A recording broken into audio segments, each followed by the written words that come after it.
বাক্সাৰ শালবাৰীৰ ভিন্ন প্ৰান্তত ধুমুহাৰ তাণ্ডৱ। শালবাৰীৰ গাটি, আনন্দবজাৰ, কাহিবাৰী, কমলাবাৰী, আওহাটা, বৰতাৰী, পাটলা, ৰৌমাৰী, হুদুখাটা, বাঁহবাৰীৰ লগতে বহু ঠাইত ধুমুহাৰ ফলত যাতায়াত ব্যাহত। প্ৰকাণ্ড গছ বাগৰি পথ যোগাযোগত ব্যাহত। ধুমুহাৰ ফলত কেইবা ঠাইতো বিদ্যুতৰ খুঁটা পথৰ মাজতে উভালি পৰিছে। বহু পৰিয়ালৰ ঘৰ দুৱাৰৰ ক্ষতিসাধন, উৰুৱাই নিছে ঘৰৰ টিনপাত।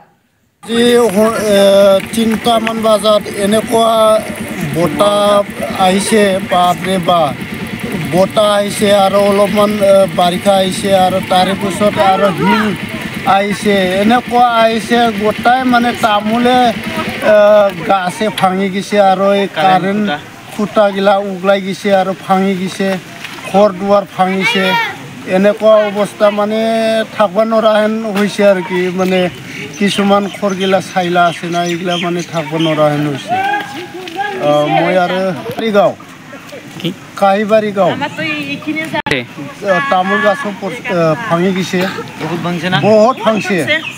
মোটামুটি এগিৰি 15টা 20টা 2টা 3টা এনেকৈ ভাঙি গৈছে আৰু কি।